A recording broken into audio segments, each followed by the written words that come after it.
tax tides turn. Your July 1st state-by-state tax update.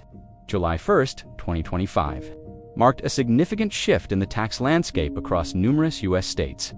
As the new fiscal year began for most individuals and businesses, faced a wave of adjustments, primarily in excise and sales taxes, alongside notable income and property tax changes. This wasn't just a minor tweak, it was a broad rebalancing of state fiscal policies. Let's dive into some of the most impactful changes. Starting with Alabama, residents saw a hike in state excise taxes on gasoline and undyed diesel, increasing by 1 cent per gallon. More significantly, the individual income tax exemption for overtime pay expired, meaning those extra hours are now fully taxable. Kansas also established a new sales tax exemption for businesses making qualifying investments in data center projects. Conversely, Minnesota repealed its sales tax exemption for data centers, indicating diverse approaches to incentivizing tech development. In California, cannabis excise tax jumped from 15% to 19%, and the tax on non-cigarette tobacco products surged to 54.27% of the wholesale price.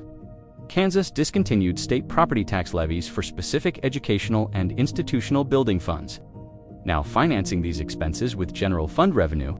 From taxing digital services to adjusting for electric vehicles, these changes reflect a dynamic approach to public finance. Stay informed, as these shifts can directly impact your wallet and business operations. In South Carolina, the top marginal individual income tax rate was temporarily reduced from 6.2% to 6%, offering some relief to taxpayers.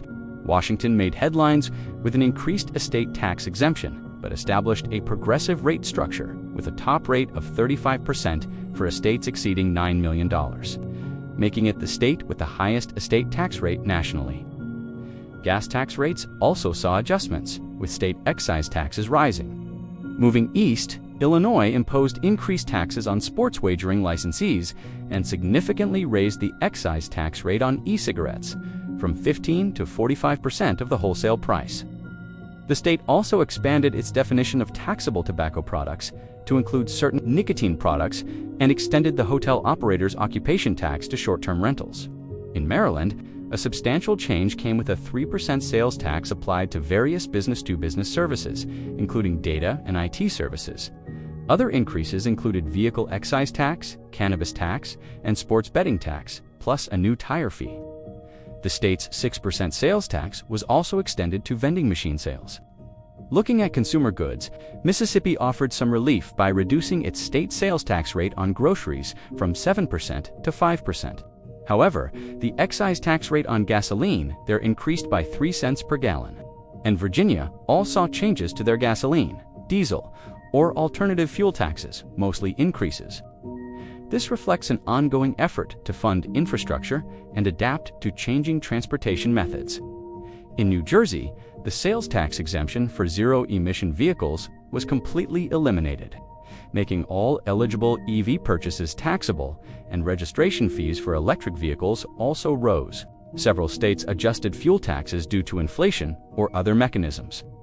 Alabama, California, Georgia, Illinois, Indiana, Kentucky, Missouri, Nebraska, Rhode Island. Regarding specific industries, Arkansas expanded its sales and use. Tax exemption for data centers by reducing the investment requirement from $500 million to $100 million.